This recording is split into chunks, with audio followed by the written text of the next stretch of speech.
Here we are live. Oh yeah, we're back. We're back. I was just live a little bit ago, and I had to run to the restroom, and people are like wondering if I took forever in the restroom. Mark and I, when we start talking, that was our fault, too. Wasn't it? Yeah, we'll literally just start talking and not realize we're not live. So. Oh shit, we're not live. No, and we'll have had some good shit too. It'll be like some good content, you know. Really good stuff, man. So. Oh man, it's been just give you a heads up of what I've been doing. Like we opened our youth performance facility. It's too big of a file to get on, but check out this explosiveness by my daughter. I'm really excited about this. Let me see if I get it going. I'm really kind of stupid when it comes to the internet, but shit, that's not focusing. But just Alan saw it. It's pretty cool. But we have a lot of good things going. We got some D1 linebackers. It's been fun. So I'm in a great mood because I spend 5 hours a day coaching kids. That's really awesome. Cool. So I'm ready to rock, ready to talk about what's going on. And that's kind of about what Alan and I are trying to put across. And it's not about anything, chauvinistic or anything that's belittling to women. Obviously, both of us are straight up simps for our wife, like our wives. We're not in those kind of relationships, but we're very aware of the role of females in society and how strong and awesome they can be. But it just seems like men sit back and just are scared pussies. And that's exactly it. And that's why, what was that drag queen thing in Texas? What was that sign in the back? Lick it till. Yeah, it's not going to lick itself. It's not going to lick itself. So back in the day, a dad would walk in there and literally pull his kid out of there. Like, what is going on? These parents, dudes included, are walking their kids in there. And I'm not one to shield my kids from reality, but that's grooming. That's crazy stuff. And I think that's what has been done with the feminist movement, with the anti-male movement, with the toxic masculinity movement, is we've made it where cultural values, classical values, shielding children from, you don't shield them from the fact that sex exists, but to take them into a sexualized place where you're tipping, you're putting dollar bills in a drag queen's G-string. Yeah. And you don't. Even if it wasn't a drag queen, like just in general, the thing I got is they're not naked. Dude, so where I grew up in California, fully nude. So you had fully nude, and then you had the bars you could drink at. So you couldn't drink I went to a strip club once for a bachelor party, and I despised it. I didn't like it at all. I didn't understand why I'm paying a woman to tease me when I could just go home and be married. So I mean, why? You don't have to be naked to sexualize and strip. Like, strippers aren't naked. A lot of times it's just topless girls. So for them to say that, well, they were fully clothed. Look, man, if you're twerking, shaking your butt, and a kid's putting a dollar bill in your G-string, and I don't know, the thing is, people are like, what should we do about it? I don't know if there's a law I'd pass about it either. Like, we don't want to over legislate. We don't want the government, because then there's a slippery slope of, well, what if the government thinks that, me being in a posing trunks is child abuse? So it's one of those where society should kind of self-police. Well, but here's the thing. How do you do that? It's a bar. We already have what are kids doing at bars in general? They got a permit, apparently, to have the bar not 21 plus for the day. I think that's a thing that you can do. So I think the rule was existing. That's fucking crazy. But anyway, that's fucking insane. We're going to have a field trip today at the bar. That's just fucking. How can you turn that on and off? Like, it's not going to lick itself is not something you put around kids. Yeah, I'm sorry. And what we need to get to is here, hey, Dad, if that's your kid and you walk into a place and there is literally a fucking sign on there, and I don't care if it's drag queens, men, women dancing, I don't give a shit. If the sign says it's not going to lick itself and you keep your kid there, yet alone put a dollar bill in your hand, you are a fucking poor excuse for a fucking parent. There's plenty of time for kids to learn about sex, for fuck's sake. I mean, there absolutely is. It's not even just that, though. Like, men in general are weak versions of what you and I grew up looking at as men. Oh, yeah. But I mean, just weak shells of fucking human being. Like, people worry so much about, I think that's why, it's such a different world where people don't understand how like for those of you that don't know in the comment section, me and Mark used to go back and forth on videos talking shit on each other. You for won. like two fucking. Of course I won because that's just. You're better at shit talking. I'm better at shit talking than you. I mean, like I'm not even gonna front like it was a chat. Like he just beat me. He didn't even try. You're way better at building businesses than me. We can trade anytime you want, dude. I don't know, man. Shit talking did well for The Rock. He just has to be good at building businesses and shit talking. But you and I can trade anytime you fucking feel like. Or we could just join teams and come out with no morbidity. That sounds like a better idea. Right. Hell yeah! There's a lot of people in the comments section that are using it right now too, dude. And I'm sure we'll talk about that because health is part of it. Like I don't want people thinking like to be a manly man, you need to be in perfect physical condition because that's not it. You should try to be strong. Like men should try to be strong. I believe that. Like emotionally, physically, it doesn't mean you don't cry. Fuck, my wife's seen me cry at fucking puppy movies and shit like that. You know what I mean? I cry when dogs die in movies. Yeah. Oh my God, me too. I can't watch I, Legend anymore. Oh, dude, the fucking I was watching that movie Wonder. Like I had it on the dashboard. My daughter had to watch it for a project, and I'm driving, and we're driving to a soccer tournament in Ohio. We're in Indiana, and I'm crying my ass off. I'm like, I can't stop. Because the dog died. Like I'm okay with like people dying. Like we were watching a movie with Jean-Claude Van Damme last night, and everybody's dying. I'm like, this is great. A dog dies, and it's over. It's over. People mostly deserve it, you know. Yeah. But I mean, just to be true. But like, what I'm talking about is like, we live in a society right now where like full ass grown men will watch somebody get abused in front of them in the street and not do shit. Like I'll go to jail, dude. Like I mean, like, and I know, like that's the thing. Like me and Mark have even talked about it. Like we have a bail money clause in our friendship because if something like that happens, like I'll like post bail for my ass because I will not like. I've heard people like, well, you don't want to get involved in other people's business. Let me tell you something. If I walk up on some dude abusing a woman, I would never be able to look my wife in the face again if I didn't do something. You know, like.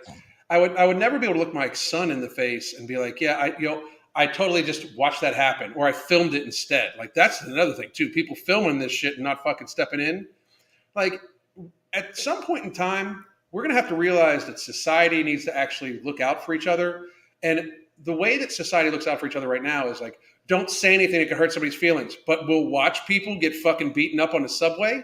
It's all like, filmed, and people. So the counter argument is that if you fight back or if you defend somebody, they might not want to be defended, or you might face charges yourself. And I'm good with that. You know, I'm good with that. I'm good with taking that chance because you might be saving a life. And the Good Samaritan laws are still in place in most states, like the great state of Tennessee, where you can get, you can do that. You can help people. But generally speaking, there was a guy, MMA guy, who actually helped a cop was getting overtaken by a criminal. And this guy got him in a rear naked choke, and I believe it was in Indiana, and was able to apprehend him, and he was hailed a hero. So in many cases, there's always my thing is, okay, you go to jail. Okay. Like the whole surviving just to live, I never understood that. Like even the whole, like I was reading the Meaning of Man, written by a Holocaust survivor, and they literally lived every day and went along with it. And I understand my grandfather was different. He escaped. So I have his mindset. It's probably ingrained in our brain to be assholes and not to take that. And that's probably why I was the first one speaking up against the lockdowns and stuff. But Jews were just like in World War II, if we could just survive another day. If we could just survive another day, watching their families get killed around them. But the will to survive is stronger than the will to fight. And that's what we saw. When people didn't want these lockdowns and masks because right now no one's locking down and masking. Right. They did it because they were told to. And the only ones that I've seen speaking up, a few men, are females, are suburban moms who are like, that's when it ended, when suburban moms went to school boards and was like, stop muzzling our kids. So we've gotten to a point in society where the only people speaking up, and most of the people I follow on Instagram who speak up, are female. Think about it. Female, where men are just like, well, I'm just going to go on about my day and I'm going to just stay safe and I'm going to live and I don't want any trouble. Look, man, When you don't want any trouble, that's when trouble comes and gets you, because we're losing everything. Now they're trying to go after guns. Like, and they don't even know what they're going after. Like assault, right? What the hell's an assault weapon? Like what is an assault weapon? They're making up names. Like anybody, AR does not stand for assault rifle. It's so stupid. It's like, I posted something earlier where this guy, recently a woman found somebody like stopped an attacker, somebody attacking her child in her house with an AR-15, shot the dude dead, right? And and somebody was like, well, she could have done just the same with a shotgun. Like, you guys don't even understand what the fuck. You want to blast off a shotgun inside your house when your kid's around? Like, you're fucking idiot. Like, it's like people don't understand, and it's like we as a people are a war-like people. Like, people need to grasp this. Always been war. There's never been peace on earth. There's never been peace on earth. In the Bible, God himself literally ran around and killed everyone without goat blood on his door. Think about how fucked up that is. I'm a gun owner, but I don't own any guns that are at risk of being that they're talking about. I'm not an AR or AK. I'm an old school. I like my 22. I like my 9mm handgun. It's plenty below the capacity. If I can't kill you with 10, I can't kill you. I should not be carrying a gun. In fact, that's why I carry a revolver. If I can't get you with 6, I don't deserve to be carrying. I've played with ARs. I shot one this week. It was actually a 9mm, not an AR, but it was a rifle. And I'm a shotgun guy. I like shotguns. I love shotguns because you don't even have to aim. Like, someone comes in your house, you look at them, you point, they're dead. And you're probably going to hit 12 of their friends. So you just got to be careful for anybody else that's around. Friendly fire. Well, that's why I don't carry a 9mm. People make fun of me for carrying around a 22 revolver. And the reason I do is because it gets caught in the body. One reason is it doesn't go through and through. A 9mm is going through and through 90% of the time. 22 caliber gets in the body and bounces around and causes more damage. In fact, you can look at me as more of a sadistic bastard for carrying a 22. And it's this. And I'm going to say, for the record, to whoever may be listening, all of mine are lost in some tragic boating accident. Oh yeah, mine. I'm talking about what happened last week before I lost them. Yeah, Mark and I with the same boating accident. Fuck that. They try to take my guns. I think we're going to have war. I'm fighting. That's another thing too. Like, I don't understand that. Like, people are talking about this as if this is a feasible thing. There are 400 million firearms in America. You want to come take all these? Like, you are literally. Where are they going to put them? Like, where are they going to put them? Like, that's a big warehouse. My thing is the people that are asking for these to be taken away. Why not just wear a shirt that says "future victim"? Yeah.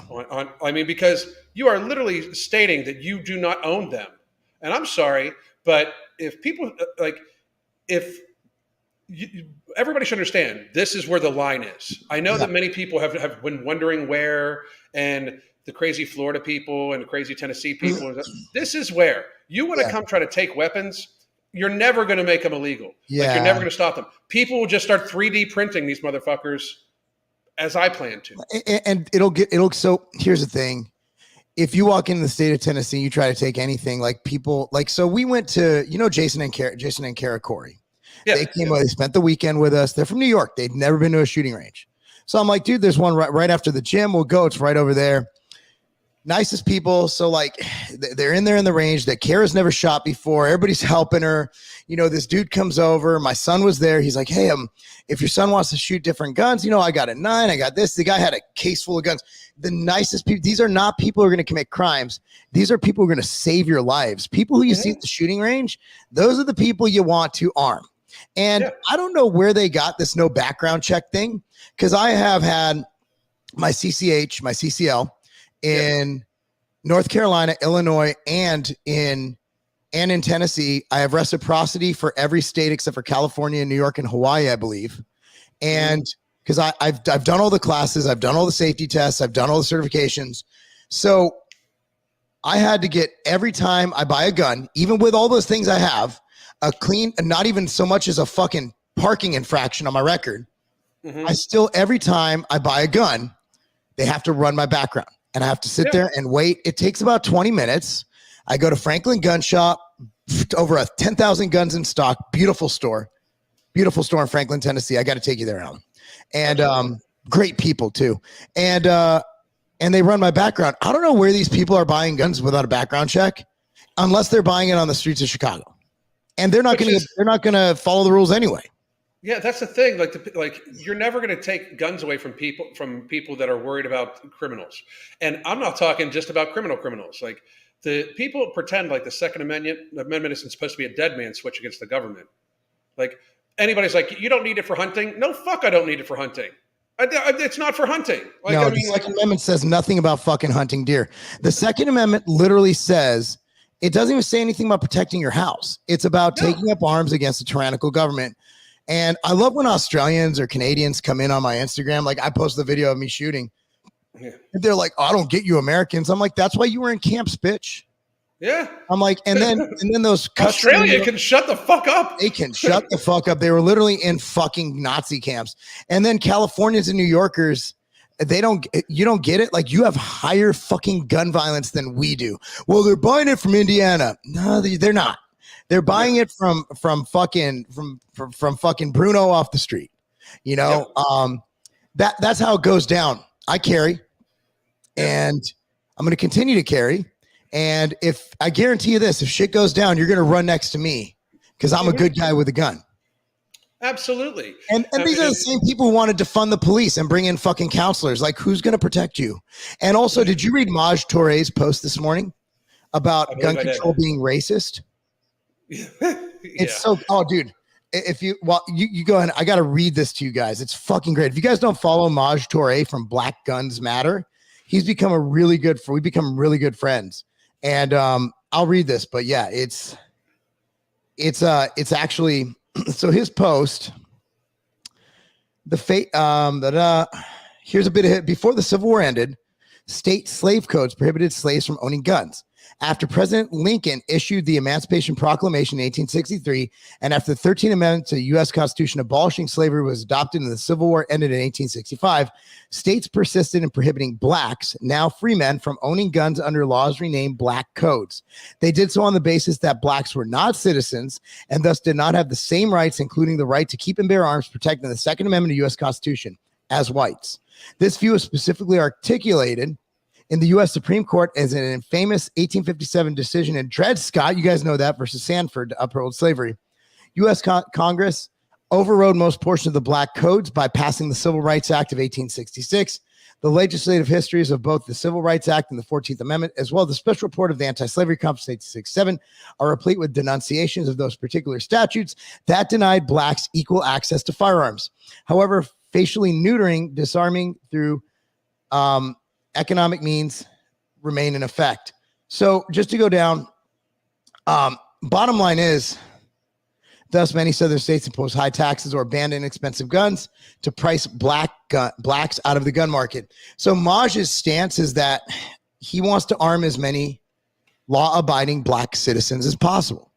Absolutely. And you will not see a man more supportive of that than me. I like when they ask that rhetorical question, what if all black people had guns? So my wife, we actually had that question answered yesterday. My wife is taking Thomas to a soccer field, and there's a black guy in a shirt with his gun showing. Nobody gave a fuck. Nobody cared. Every parent drove by, not one texted the other like, oh my God, did you see that black guy with the gun? And these are all white folk, man. We want good people armed. I don't care if you're fucking purple. I love seeing guns in stores because you can be like, whether they're black, you can usually tell like who the good guys are, whatever color they are. And this guy was walking down the street, gun in his holster, and nobody cared. Nobody cared. The reality of it is, like, especially for stuff like that, I just have a hard time believing that racism is actually as big of a thing. It's not. Here, the most racist people I see are woke folk, like liberal white women. If you think I'm going to give a fuck about somebody's having their constitutional right because of their skin color, that's racist on your part. You think that I'm going to think something different because of the person's race. Therefore, you think differently about the person because of their race. Like, it's just moronic. I mean, so guns have been around before any of the people we can really trace back to. I mean, you're talking fucking Pocahontas days, man. Yeah. Like, oh, by the way, Elizabeth Warren. So I guess men can be men without guns. I mean, I'll tell you, I always carry. I'm not going to tell you when I do and don't. I'm obviously in gun-free zones a lot of my day as a coach, but you don't have to have a gun to be a man. And this is not about men. And the topic, okay, let me tell you about our video. Like, because you clicked on the topic, we have ADHD. So that's just the click topic. Like we started talking about men. That lasted about 2 minutes. And then we watched a video of my daughter deadlifting. And somehow now we're talking about guns.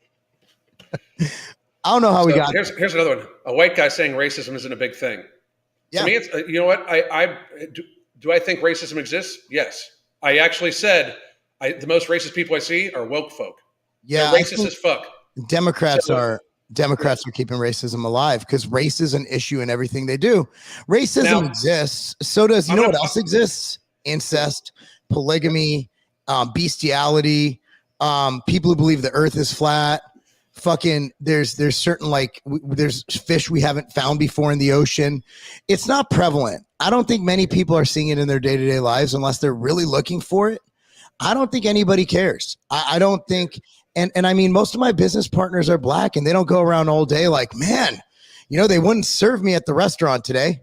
I've gone I go to dinner all the time with people, but I get treated no differently whether I'm with white people or whether I'm with black people. Yeah. I mean, this dude, obviously, like, if you're looking for it everywhere, you're going to find it everywhere. And you can call me whatever you want, but like my thing is you're just a dumb bitch. You're not a dumb bitch because of your color. You're just a dumb bitch for making a statement. You know what I mean? There's no racism there.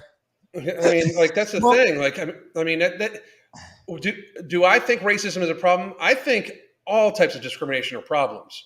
But I clearly said you just chose not to listen because, again, dumb bitch. We've already established that. You know, like, the thing is, you chose not to listen to one portion of it. That makes you stupid too. Like, I mean, I don't get it. You know? Yeah. So, you know, the thing is, it exists. I mean, everything. Like, I've seen shit. You know, I've actually, when I first did, back before you were on YouTube, Alan, I believe this is 2012 or 2013 when Chris Jones first came on the scene. Mm-hmm. And Chris and I, obviously, to this day, are business partners, and he's one of my best friends. I love Chris. I would take a bullet for him. I would lose my life to save his. That's how much I love that man. And I remember the first time we did a video and a bunch of comments. Again, this is back in the whole Order 66 days. So how many of them were just kids in their mom's basement trolling and how much are real? And that's when I realized there's a problem. Because all I saw is N-word this and N-word that. Why would you train with that N-word? And I'm like, what the fuck? And I'm deleting them because I don't want Chris being called an N-word on my channel. Mm-hmm. But I do realize that racism exists. Okay. Mm-hmm. Is it the driving factor of every issue in the country? No. No, the driving factor is we elected a fucking elderly person who's trying to kill our country, and gas is going to creep up to $10 a gallon. We're not going to be able to afford anything, and we're in a bad spot. We shouldn't be focused on race. We should really be focused on why they're pushing race at us to distract us from the real issues. And the real issues are the fact that our country's being run by fucking morons. They're either moronic, stupid, or they really want our country to fail, or a little of each. And in order for that not to happen, like, men and women together, but men are gonna have to stand the fuck up. Like, people are too afraid of being like the whole. This is what bothered me. And Mark, people don't know this. Like, me and Mark at the beginning of 2020, we weren't actually talking. We saw that each other was actually like. Mark was brave. That's one of the reasons why I was like, hey, dude, let's, you know, and we called each other and we had a long talk.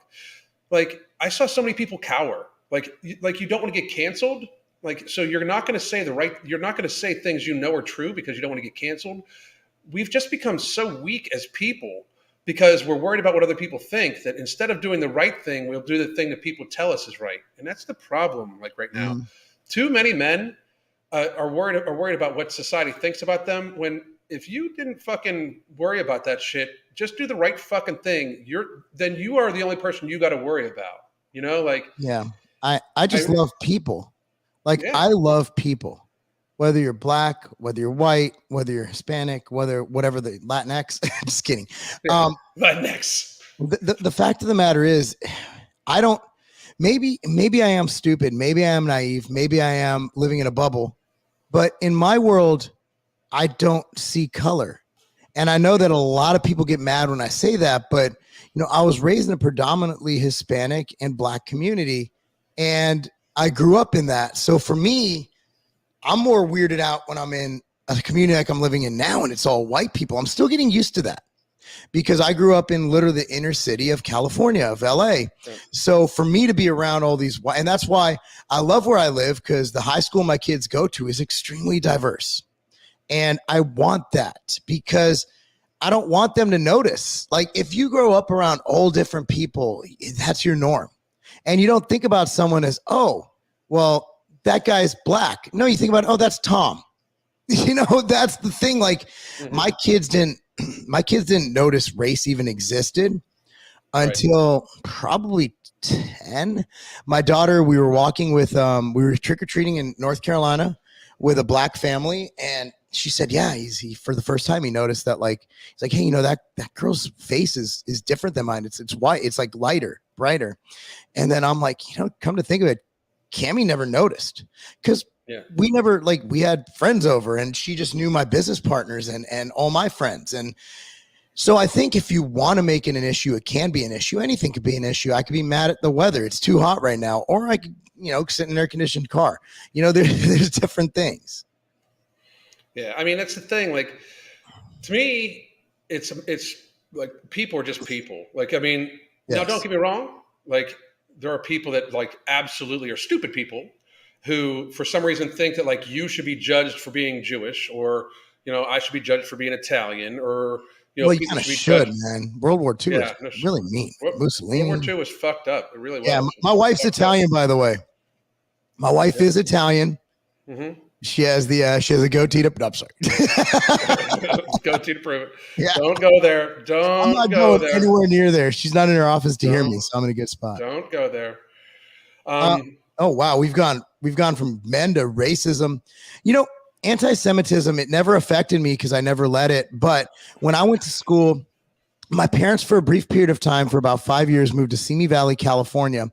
If you heard old Ice Cube music, he's called the Valley of the KKK. That's the OJ. I think it was the Rodney King trial was there when they acquitted Rodney King. And my mom owned a cookie store in Simi Valley, California. Shit you not. Her neighbor was an actual Klansman. The guy who owned the camera store next door to the Cookie Company was a Klansman, but he liked my mom for some reason and even offered to kill her ex-husband for her. Very nice. Nazi. Some Nazis we actually became friends, believe it or not. That shows you that even Nazis can become friends with Jews. So at school, my mom wore a big Star of David around her neck. I was called shit like kike, Jew, just all the bad shit. You're going to hell, all that shit. Never really, I mean, as a kid, I'm not going to lie. I was a bit overweight. I was suicidal at times, not going to lie. It hurt. After that, we moved to the high desert, California City, California, and my mom wore her star. And we did experience some anti-Semitism. And then I moved to, the Inglewood, Culver City area. I went to Culver City High School. And to be honest with you, other than just football players calling, like, dude, I call my Black friends things I would never say on this channel. And they called me things they would never say on this channel. So in high school, the only racism we experienced was telling bad jokes. And that was, for me, that was relieving because we laughed about our differences. Oh, hey, Jew boy, you got a big nose. And I'm like, well, I'm not even going to say what I said in return, but it was hilarious. So, yeah, I mean, I did experience anti-Semitism, but who the fuck cares? That fueled me. I make more money than any of those white boys right now. Any of those Christians. All right. So I lived up to the Jewish stereotype. Like, just prove everybody wrong. Dude, if someone says you're dumb because you're Black and you're never going to make it, LeBron James just became a fucking billionaire. Not because he plays basketball, but that's what got him there. He used basketball as a vehicle to have shoes and brands. And that was his vehicle. Mm-hmm. LeBron James is a billionaire. Okay. In a racist society, woke Black folk don't become billionaires. And he's woke as fuck. Yeah, so if it was really that glass ceiling for being Black, Well, there are more millionaires per capita, black millionaires per capita than white millionaires. Are you serious? Right? Yeah. I don't know that one. Yeah. I don't here's know the that.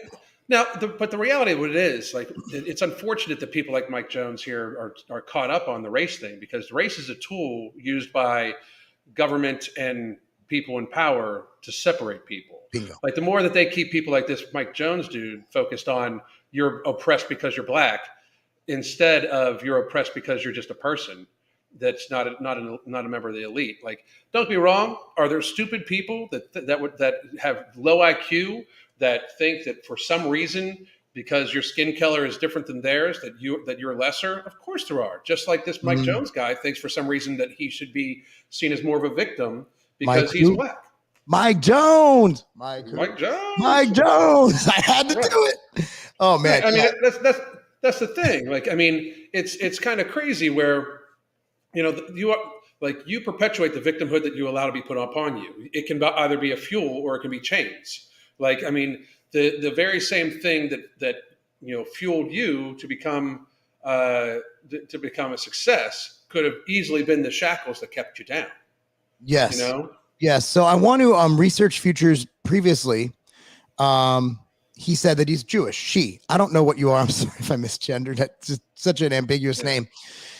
So let me explain to you why I'm so pro 2A. It's the World War II. I want you to read up on how Hitler got power. And the thing is, they disarmed the Jews. Mm-hmm. Mm-hmm. And that is one of the reasons I'm so feverishly pro 2A, is because I'm a Jew. And any Jewish person who is pro mandate and anti Second Amendment is really disconnected with how our people were literally extinguished. Like, there is, I mean, good luck finding a Polish Jew. Like, we were all killed. And why were we killed? Well, because they disarmed us and because they utilized propaganda against us. Why do you think, Al and I, when you say you're anti-shot, I'm using a different word than the V word. Mm-hmm. When you say you're anti-shot, oh, you're a dirty anti-shotter. Oh, you're this, you're that. The terminology is very similar. When they started World War II, they literally, so at first they vilified sick people. And then they said that all Jewish people are disease-ridden sick people. Mm-hmm. And that's how it began. Mm-hmm. And so it starts when you identify a group and you immediately cast them to the side. And that's what they've done with this whole pure blood and anti-shot and the whole, venated. There's the problem, is that they're creating it's the same, look, man, the same playbook's been used since before Christ. So we just know to look at it. Hang on. I love that you respect Mark, because he does do a lot of collabs with a lot of minorities. The problem is these are people that he just does stuff with. The problem is, I think that people like Mike Jones here, you're stuck. You're more racist than anybody else. You're stuck seeing race. I've never heard Mark even once talk. Mark does not introduce people to me as my black friend. I just like he doesn't. We don't text like, hey, we're gonna meet up with this person. He's Arab. It's not. That's not. He just has friends, dude. People like you get caught up in this shit. Like, do you hate him because he's given me opportunity too, and has done collabs with me, and we're in business together too? Like, that's the fucked up thing. It's just a people thing, dude. Like, it's he. You know who Mark gives opportunities to? People. They're going to take them and work hard. It's just that's the thing. Like, don't be caught up in this bullshit. This is the tool that is used to separate people. Like, get past it. It's the same thing. Like, Mark's both of us have gay people in our circle. There's not that kind of circle. Yeah, not that kind of circle, but one of my business partners in a different venture is a gay dude, and I mean, it's just people, bro. It's just that's the thing. Racism exists because there's stupid people that see race. You just happen to be one of them. You just don't get it. It's melanin. At the end of the day, it's because your ancestors were in a very hot area. And I'm white as hell and get skin cancer because my relatives were in a very cloudy area. And here we are. You're darker pigment and I'm lighter pigment. And that shouldn't affect how you view somebody. And it never will for me. I mean, it never will. Adam and Eve technically weren't necessarily black. They would be brown. I think the white Jesus is the thing that I historically can't bring myself to look at and agree with. Not that I care. Not that it's an issue, but like nobody was white in the Middle East at that time. Nobody. They didn't have air conditioned tents. Like, no, it's so fucking ridiculous. Like if you look at where like the Bible takes place at, like there's no white people. You know, like there's not, and I know that now we're upset. Now we're upsetting the Christians too. Well, Christians should be upset. They got this white dude. He had hair of wool. How the fuck do you look at the Bible? Oh, he has hair of wool. And then they got this dude who's got like a fucking heavy metal haircut. Like what the fuck? Like how is that? Like Fabio. We need black Jesus. We need like, dude. So did you see the Kanye West documentary yet? No, it's so good. Yeezus. If you guys haven't seen it, if you still have Netflix, which I do, I never canceled them because honestly, I'd have nothing to watch if I canceled it. I'm just call me a sellout. The cuties thing. Okay, we'll look past it because they put Chappelle on there, right? I think it cancels out. You know what? It's freedom. Now, that is actually the thing for me. It's freedom. As long as it's freedom of speech, as long as you're going to present everything everybody should have. I do think that it's like child porn. But you know, like it is. I mean, so anyway, so Kanye, the guy he put in as Jesus, he needed a mixed color person. He needed white and black. So the guy's like, I'm Jesus because I'm mixed. It was just it's so Kanye because Kanye didn't want a pure black Jesus. He didn't want a pure white Jesus. And that's how Kanye's mind works. By the way, if you haven't seen that documentary, it is amazing. So good. Dude, he's the hardest working man. The guy literally like he couldn't get he was known as just a writer, a producer. And he literally such inspiration. He walks in and he's like, I'm just going to go in Jay-Z's office, start rapping with him. I'm like, holy shit, this guy, I want my kids to watch this video. So good. And then how the media ostracized him because he came out as pro-life. And they're like, oh, he's crazy. And he is kind of crazy. He is crazy, but his points are valid. And then they're watching Tucker Carlson. He's in the car watching Tucker. And his friend's like, turn that off. That's negative. And he's like, hold on. And so he's like, dude, this is fucking facts. This is truth. And it's where the intersection takes place, where it becomes about ideas and not about tribalism. Mm-hmm. Where Tucker Carlson and Kanye can agree. Yeah. I mean, my thing is, and back to this whole thing as a whole. You know, we were because this is conversation with Mark and I. It just goes in fucking 1,000 different directions. You know, when we were talking about the gun thing and gun control. Like, just to be real, any law about guns is unconstitutional.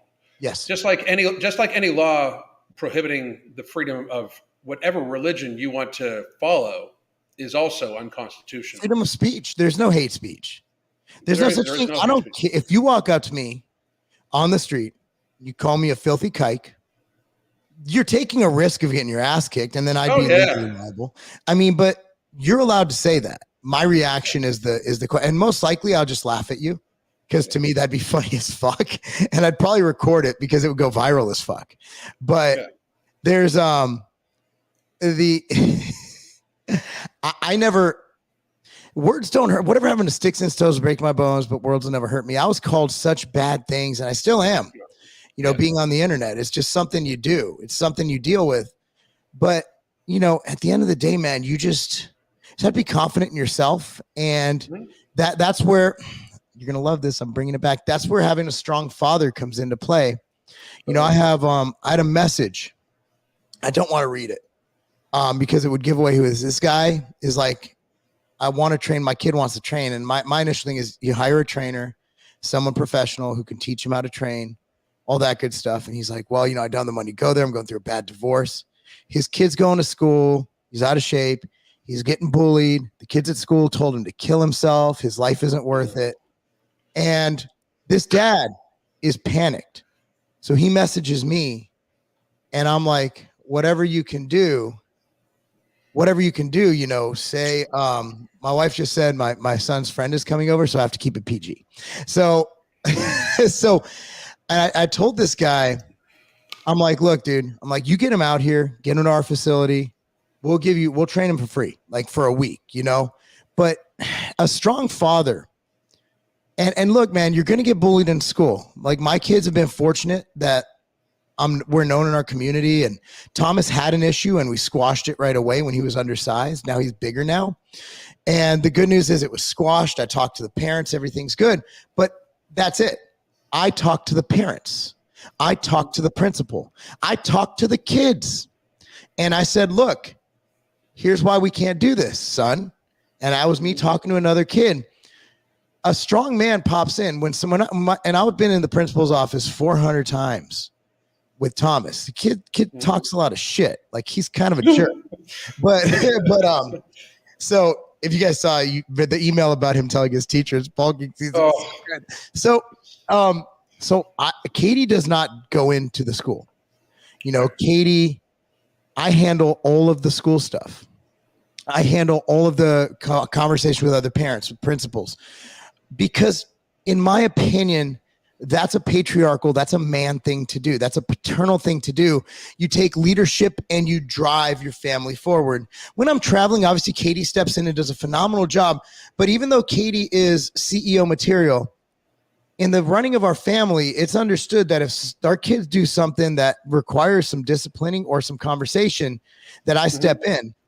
And this dad from Indiana, he literally he's seeing something that his kid can literally is risking killing himself, right?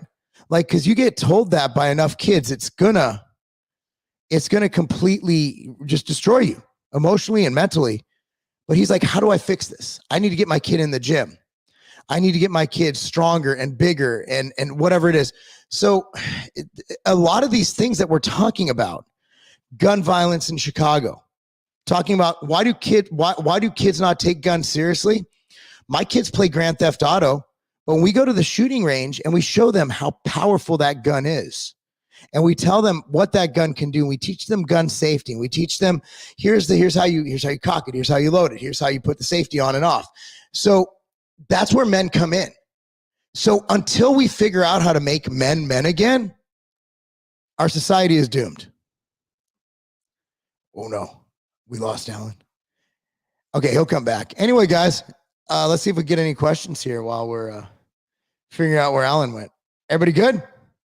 If you can still hear me. Yeah, firearm safety is most definitely important. Most definitely important. It's critical.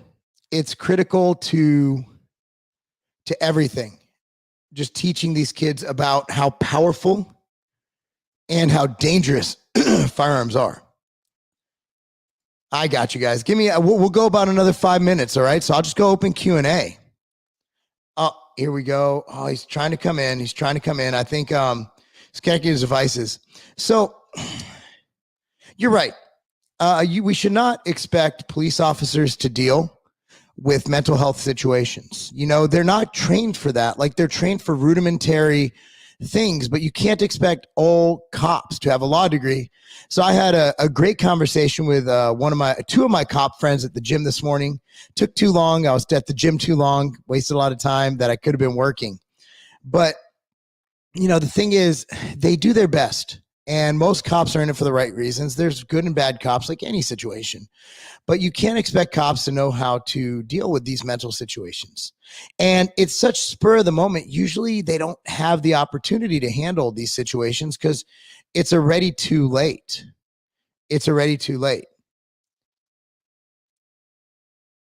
Let's see. Yep. The best way to prevent firearm issues is to teach kids about firearms and tell them about the risk and the reward of firearms. Firearms to protect yourself, teach about the Second Amendment, and also teach them that this is a dangerous weapon and a huge responsibility. And teach them gun safety. Genosaurus. My father took me shooting when I was young and really established healthy respect. Yep. Your father, he's a good man. He's a good man. Oh, there's Alan. There we go. What's good? All right, we're back. So we're just talking about guns now. But we'll go here. No morbidity. Oh, that's the wrong one. Whoops. It moved while I was clicking it. No morbidity. Alan, you've been getting so many messages about no morbidity. Well, we really have. It's been amazing so far. Like lots and lots and lots of people have very, very, very good results from it, man. Like, I mean, I'm super happy that because we tested it out on me and a few other people, but I'm so happy with the results we've gotten from it. Like, I think it's helped out so many people so far. A ton of my clients are using it, and I've seen fabulous results. And the best part about that, dude, is my clients aren't like your clients. My clients are people that just need help with their lifestyle. Like, actually, like nobody's trying to get ready for the stage. You know, people are just trying to get a hold of their lifestyle. You know, and we have people that are, you know, finally, able to not. To not binge on a weekly basis and stuff like that. It's done so much, so good. I mean, like hundreds of messages already. So very happy, dude. Very happy. Lots of people extremely happy. The biggest thing that we got people wondering about is when they can, when we'll be back up again. I've been telling them 5 to 6 weeks from now, because it does take a while. And we were very, very, very happy that a lot of people ordered it right off the bat, but it did mean so that a lot of people that wanted to try it that didn't get it the first day missed out. But hey, Mike Rashid, what's going on? That's my man. Yep. We need to teach people about how powerful and dangerous guns are. And until we can actually do that, we're going to have these issues. If their only experience with firearms is playing a video game, that's a huge problem. Well, that's a huge problem. It's a disassociation because, like, when you're shooting at your friends on, like, and talking shit while shooting them online all the time, that's another thing too, man. Like this virtual reality stuff is going to make that even worse, if you ask me. The disassociation it is with. Oh my God, yeah. With reality, you know. You're absolutely correct. So that's my opinion on guns, and if you're against guns, okay, but there's a reason we have it. It's a right that shall not be infringed. So I think right there's really no argument to be have. If you don't want to have guns, don't have them. If you do want to have guns, it's your right to have guns. And I'm again, like, well, they always go through the school shootings too, dude. And like my thing is, then if we're going to give up guns, I want the politicians to give up the ones that protect them first. Yes. How come they're allowed to be? Oh, there's a provision for bodyguards because all of us can afford $500 an hour bodyguards. Yeah. I mean, did you see the budget that BLM had for bodyguards? It was like insane. Millions of dollars. Insane. And it happened to be her brother. But nonetheless, that's besides the point. And I think that that's fine that BLM should be able to, write off bodyguards. Like, obviously some people really dislike them, right? Like any large, and I believe politicians should have armed guards, but you can't have your cake and eat it too. You can't be like, well, I can be protected, but hey, you can't unless you can afford private security. Well, I mean, I just don't understand how when the response for any possible thing, like we're worried about politicians, we make sure they have more armed guards. We're worried about, these people, we make sure they have more armed guards, but we're worried about kids and we give them a gun-free zone. Like, that's just crazy talk. Our schools are not a gun-free zone. We have multiple sheriffs on every campus in my community. That's how it should be. I love it. First time we moved here, I felt so good. Mm-hmm. I felt so good. Coming in here and just seeing, just going in and there was the officer right there and I talked to him and I'm like, this makes me feel safe. And it does. And I talked to the police officers at the gym today and I told them, people always cry to defund the police until they need the police. Yep. And that's the thing. I mean, you can't have it both ways. I personally back the police, but there's some things that, schools being gated won't solve anything because gates get opened. So at our school, not only do you have to be buzzed in and show ID and have a reason for being there through 2 doors, but you have armed guards. And this is the safest city in Tennessee. So let me see. Let's do 1 or 2 more. This is a good one. What gun should a beginner buy? A good gun, if you're looking for home defense, the MPX I just fired this weekend, it's a 9mm. It's extremely easy to operate, use, assemble, disassemble. The easiest gun to have from a user standpoint is a revolver. Again, a revolver can be in the ocean for 400 years. You pick it up and it'll shoot just fine. Yep. So, a revolver is my first gun, and it's still my favorite gun is the LCR I currently own. I also have a Smith & Wesson M&P. If you're going for a 9mm, a Smith & Wesson M&P 2.0 is a very good gun, but you will have to go to the range and you will have to teach yourself or be taught how to use a semi-automatic weapon.